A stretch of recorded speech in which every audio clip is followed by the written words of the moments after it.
The Whaley House. I had heard the Whaley House long before I ever saw it.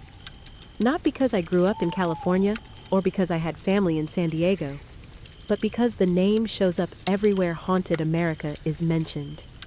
It sits in that small group of places people speak about with the same tone they use for storms and accidents, like the conclusion has already been decided and you're just catching up.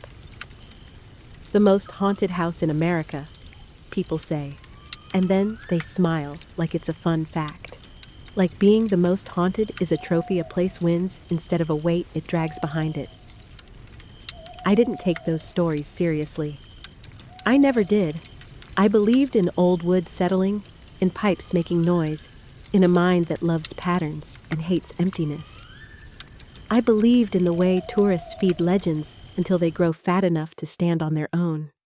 And still, when work sent me to San Diego for a short contract, and I found myself with a free evening in Old Town, I walked toward it without meaning to. Old Town at dusk feels like a stage set that never stopped being used. Lantern-style lights, historic buildings, shops selling souvenirs that smell like sugar and wax. People laughing, camera shutters clicking, street performers trying to stay interesting in the cool air. And then there's the Whaley House. It doesn't need to perform. It sits back from the walkway behind a low fence, brick and shutters and clean lines, the kind of house that looks perfectly maintained and perfectly uncomfortable. It isn't crumbling like a horror movie. It isn't dramatic. It looks dignified. That's what makes it unsettling. It looks like it expects you to behave. I walked past it once with the rest of the crowd, pretending I was just another tourist. But my pace slowed on its own. The noise from the street felt less loud in front of that fence, as if the air there absorbed sound instead of carrying it. My shoulders tightened. A dull tension settled between my shoulder blades. I told myself it was anticipation, that subtle thrill people get when they stand near a place they've heard about. Then I noticed I was holding my breath. A few people were clustered near the sign, reading. Tour times, rules. No food or drink. Stay with your guide. Do not touch historic items. Standard stuff. I checked the next tour time. 15 minutes. I could have walked away. Instead, I bought a ticket. Inside, the temperature felt different. Not colder exactly, more controlled. It meant like the air had been trained. The house smelled of old plaster, polished wood, and something faintly metallic beneath it, a smell that didn't belong in a clean, historic home. It reminded me of pennies warmed in a fist. The guide led our small group into the front rooms. She had the calm, practiced tone of someone who had told the same story 1,000 times and still didn't want to disrespect it. That made it worse. A silly story can be laughed off. A careful one sticks. She talked about Thomas Whaley, the house built in the mid-1800s, and the site beneath it, a place where an old gallows once stood. Yankee Jim Robinson, executed nearby, sometimes said to be the first spirit tied to the property. Some people believe, the guide said, that the land remembers trauma. I didn't like that phrasing. Land doesn't remember. People remember. But as we moved through the parlor, the dining room, the staircase area, I kept feeling something that didn't fit in my tidy explanations. Not fear, not exactly. More like awareness. Like I was one of two people in a room, and the other one didn't want to be acknowledged. Every time I stood still, the sensation intensified. Every time I moved, it eased, like the house preferred you to keep walking. In the upstairs hallway, the guide paused near a room and mentioned reports. Footsteps, cold spots, the feeling of being watched, the sensation of someone sitting on the bed. Tourists laughed nervously. Someone asked what time of day activity was strongest. The guide shrugged lightly. It's not consistent, she said, but people tend to report more at night. The teen girl in the group whispered something to her mother. The older man with the camera kept his eyes fixed on corners, like he expected something to step out. I kept my eyes on my own shadow, because shadows behave. Shadows follow rules. In one upstairs room, the air felt heavier. I noticed it because my chest tightened slightly when I stepped over the threshold. The room wasn't dark. A lamp glowed softly. The bed looked untouched, dressed in crisp fabric. The guide spoke about the family, tragedies, and the deaths that added layers to the legend. As she talked, my attention drifted to the floor near the bed. The boards there looked slightly more worn, as if people stood in that spot more often than they should. Like visitors unconsciously gathered there. I stepped onto that area without thinking, just to test whether the worn look was from foot traffic. The pressure hit me immediately. Someone behind me. Not a vague sense, not a maybe. A presence close enough that my shoulders hunched as if making room. I didn't turn. I didn't want to look foolish in front of strangers. I stared at the wall, jaw clenched, trying to slow my breathing. The guide's voice continued, steady and calm. Nobody else reacted. Then the mattress behind me dipped. Not much. Not enough to see the whole bed sink. Just a small depression, like someone sitting carefully on the edge. My mouth went dry. The pressure behind me softened, as if the thing had settled comfortably. I stepped forward quickly, pretending I needed a better view of a framed picture on the wall. The moment I moved away from that spot, the pressure lifted. The mattress returned to normal. No one noticed. I didn't mention it. I told myself it was suggestion, that my mind had translated an ordinary shift in bedding into something paranormal. I told myself 100 comforting lies, and still, my hands felt cold when we left that room. The tour ended in the courtyard, and the world outside sounded too loud again. Tourists chatted, laughed, checked their phones. The guide thanked us. People trickled away. I didn't take pictures. I didn't want proof. Proof makes things feel permanent, but I also didn't leave immediately. I stood near the fence, looking back at the house as if it might look different now that I'd been inside. It didn't. That night, in my hotel room miles away, I dreamed of footsteps crossing a wooden floor. Not running footsteps, not chasing. Measured, deliberate steps, moving room to room like someone doing a quiet inspection. I woke before dawn with my heart racing and the strange certainty that I had been observed while I slept. The next day, I tried to forget it. Work kept me busy, my schedule filled with emails and meetings and deadlines. The city's normal life swallowed the uneasy feeling for a while. I told myself the Whaley house was just another tourist place, another story marketed well, but the thought kept returning the way a tongue returns to a sore tooth. So, 2 nights later, I went back. This time, I booked the later tour. Old Town at night is a different place. The shops close, the crowd thins, the air cools, the lanterns cast pools of light that don't reach far. The shadows feel longer, more confident. The Whaley house looked calmer at night, as if it had been waiting for the noise to die down. Our guide this time was a different person, older, quieter. He didn't smile much. He spoke in a low voice that made everyone instinctively lean in to listen, like we were in church. He told the same history, but with different emphasis. Not on the fun facts. On the details people normally skip. The gallows weren't just a rumor, he said. People did die near here, and death was public. People gathered to watch. The house had been used for more than one purpose over the years. Not only a family home, not only a place of comfort. The building had seen grief repeat itself. "We don't claim anything," he said, meeting our eyes one by one. "We just acknowledge that many people have experiences here." And when you get enough independent reports over enough time, you stop calling it coincidence. The older man with the camera asked if anyone had ever captured anything clear. The guide shrugged. "Clear is rare," he said. "Most things here are subtle." Subtle. That word made my stomach tighten. Subtle is harder to dismiss. Subtle isn't a slam or a scream.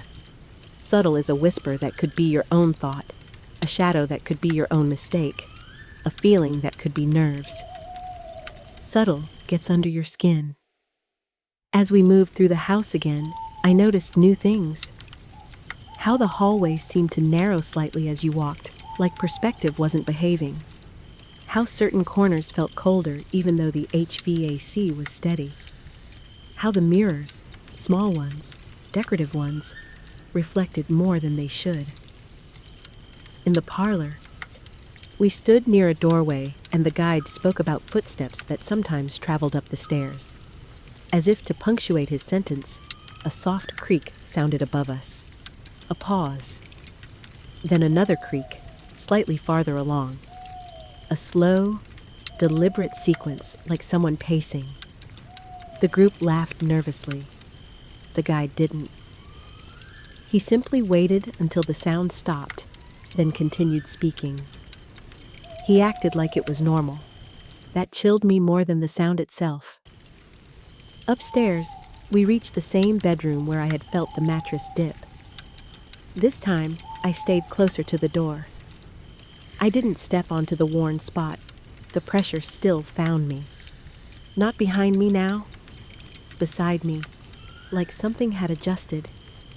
I felt it hovering at my shoulder, close enough to make my skin prickle, but not touching. The guide spoke softly. "Some visitors report the sensation of someone standing very near them," he said. The words were too perfectly timed to be coincidence. My throat tightened. I forced myself to stare at the floor. The pressure leaned closer. I didn't move. I didn't react. And after a long, heavy moment, it eased, as if whatever was there had decided I wasn't interesting yet. When the tour ended, I left quickly. Not running. Running feels like invitation, but moving with purpose. Outside, I stood beneath a streetlight and took a long breath of cool air. My phone buzzed in my pocket. I pulled it out. No notification, no call. Just the screen lighting briefly, then going dark. A glitch, I told myself. Except the time on the lock screen was wrong. It read 11:13. My actual time, according to my watch, was 10:47. I blinked, unlocked my phone, checked again. The correct time appeared. I shoved the phone back in my pocket and walked away from the house without looking back. That was the night I realized something. It wasn't that the Whaley house was trying to scare me. It was that it was learning how I reacted. Learning what got my attention. Learning what I dismissed. Because fear is not always a scream. Sometimes it's a quiet feeling that follows you down a well-lit street. The next day, my contract ended early. I booked a flight home. I packed my bags with the kind of urgency people pretend is just efficiency. On the plane, I finally relaxed. Distance helps, I told myself. Airports are bright and loud and full of living people. Planes are fast. Stories stay where they're told. When I landed and got into my car, the familiar streets near my apartment felt like safety. That night, I took a shower and stood in front of my bathroom mirror, towel around my waist, steam fogging the glass. And I felt it again. Someone behind me. Not in the mirror, in the room. I froze. My reflection stared back, eyes wide. I turned slowly. Empty bathroom. I exhaled shakily, angry at myself. "You're bringing it home in your head," I muttered. I wiped the mirror with my palm. The fog cleared in a streak, and in that streak, for a split second, I saw a shape behind my shoulder. Not detailed, not clear, but tall. Still, too close. I spun around so fast the towel slipped. Nothing. My heart hammered. I stared at the empty room, breath loud in my ears. Then, from somewhere in my apartment, somewhere beyond the bathroom, came a soft sound. A single footstep. On wood. My apartment had carpet. I stood very still, listening, every muscle tight. Another footstep came, slow and deliberate, followed by another, traveling across a floor that shouldn't have been there. And as the sound moved closer to the bathroom doorway, my phone buzzed again. One long vibration, lighting up on the counter. The lock screen flashed the time. 11:13. Exactly. My blood turned cold. Because I hadn't told anyone the time glitch. I hadn't even admitted it out loud. And yet, there it was again, like a signature, like a name, like something saying, I remember you. I didn't sleep that night. I stood in my bathroom for a long time after the footsteps stopped, listening for more, waiting for the sound to return, like a test I had already failed. When nothing happened, the silence felt wrong. Not comforting, not empty. It felt attentive, like something was waiting to see what I would do next. I checked every room in my apartment, turning on lights I never normally used. The living room was normal. The kitchen was normal. The hallway carpet lay flat and undisturbed. No footprints, no cold spots, no sense of movement. And yet the pressure between my shoulders lingered, faint but unmistakable, like the memory of someone standing too close in a crowd. I tried to tell myself it was anxiety. I had been traveling. I had been thinking too much about the house. Minds replay things when they're tired, but anxiety doesn't know specific times. At 11:13, my phone vibrated again. One long vibration. No notification. I stared at the lock screen until it went dark. That number stayed with me. It didn't feel random. It felt deliberate, like a door number or a name repeated until you remembered it. The next morning, I woke with a headache that felt deep and dull, like pressure behind my eyes. My dreams had been restless and fragmented. Rooms without doors. Hallways that bent back on themselves, footsteps that always stayed just out of sight. I made coffee and sat at my kitchen table, back against the wall without thinking about it. The habit had already formed. I Googled the Whaley house again. Not the tourist version, not the listicles. I dug into archived articles, scanned documents, first-hand accounts people had uploaded to forgotten forums. The deeper I went, the more a pattern emerged. People didn't describe attacks. They described observation, footsteps that followed but never rushed, shadows that waited instead of lunging, a presence that felt curious, patient, almost studious. And the thing that appeared again and again, buried in posts most people ignored, was this. The Whaley house doesn't scare everyone. It selects. That word made my stomach tighten. Some visitors left with nothing more than a story to tell. Others reported strange dreams, lingering sensations, the feeling of being watched days or weeks later. A smaller group, small enough to dismiss as coincidence, described something worse. They described being followed, not by a figure, by a pattern. One man wrote about hearing footsteps in his home months after visiting. A woman described waking at the same time every night for weeks. Another talked about mirrors feeling wrong, like reflections lagged or watched back. And scattered through these accounts was one detail no guide ever mentioned: the time. Different people, different years, same number, 11:13. I closed my laptop slowly. The pressure at my shoulders returned, faint but certain, like approval. That afternoon, I went to work, trying to anchor myself in routine. Emails, meetings, conversations about things that mattered to other people. It helped, but only on the surface. I caught myself avoiding reflective surfaces. I chose seats with walls behind me. I flinched when someone walked too close. By evening, exhaustion settled in heavy and deep. At home, I turned on the TV for background noise, then turned it off again because the silence felt easier to track. I didn't want distractions.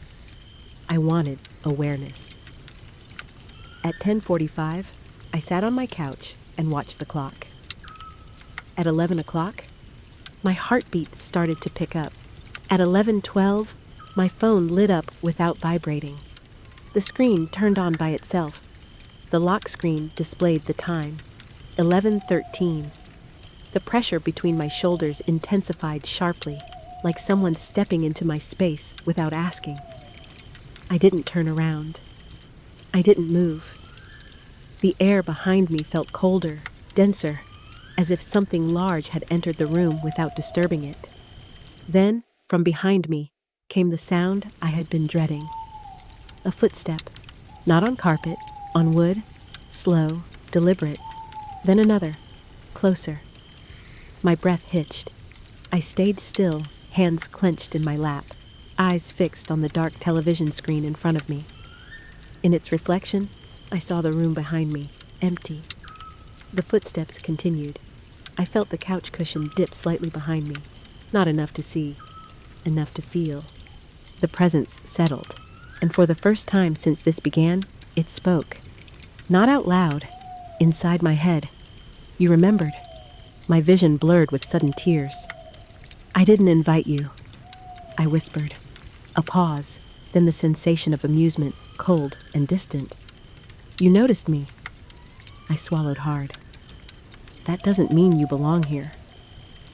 The pressure leaned closer, spreading across my upper back like a weight finding its center. You came to see where I stand, the thought replied. Now you know. The words weren't threatening. They were factual. I forced myself to breathe slowly. What do you want? The presence paused, considering. Witness, it answered. The word echoed. I don't understand, I whispered. You think houses are haunted? It continued, patient, but houses are only frames. People are the glass. My hands trembled. Then why me? Another pause, this one longer. Because you watched without laughing, it said. Because you stayed when others left. Because you listened. The footsteps shifted, not moving away, adjusting. I realized then what the Whaley house really was. Not a prison, not a trap. A place where something learned how to observe people through time, where it learned patterns, where it learned how memory worked, the gallows, the deaths, the family tragedies. Not anchors, lessons. You're not tied to the house, I whispered, a feeling like a nod. The house is where I learned to wait. The pressure eased slightly, as if satisfied with my understanding. And now? I asked. The presence felt closer than ever, not touching, but occupying every space behind me. Now I watch how you carry me.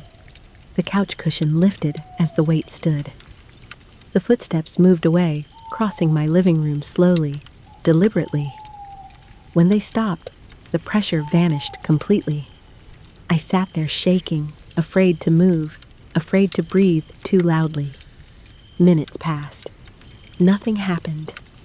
Eventually, I stood and checked the apartment. Nothing disturbed, nothing out of place, no cold air, no shadows, just silence.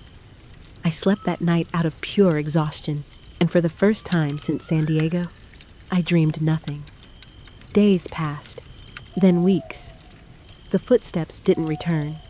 The pressure didn't come back. 11:13 passed each night without incident. I began to believe it was over. That belief almost undid me, because one evening, as I was telling a friend about my trip, laughing, simplifying, and turning it into a story safe enough to share, I felt it again. That familiar pressure. Not strong, just present. A reminder. I stopped mid-sentence. "What?" my friend asked. "Nothing," I said quickly. "Just remembered something." The pressure eased. That was when I understood the rule. It wasn't feeding on fear. It was feeding on repetition, on being told, on being remembered. The Whaley house didn't follow people home. It followed stories home. So I stopped talking about it casually. I stopped joking about it. I stopped turning it into entertainment for people who wanted thrills without weight. And slowly, the presence faded into something quieter, something distant enough to live with. But I never forgot the lesson. Some places aren't haunted because of what happened there. They're haunted because something learned how humans remember. And memory, once shaped, is portable. If you ever visit the Whaley house, don't go looking for proof. Don't laugh it off, and don't repeat what you don't fully understand. Because some things don't need to chase you. They only need you to keep telling their story. If you want to hear more long-form haunted stories like this one, subscribe to American Haunted Tales and stay with us for the next story. You have been listening to American Haunted Tales. Thank you for watching.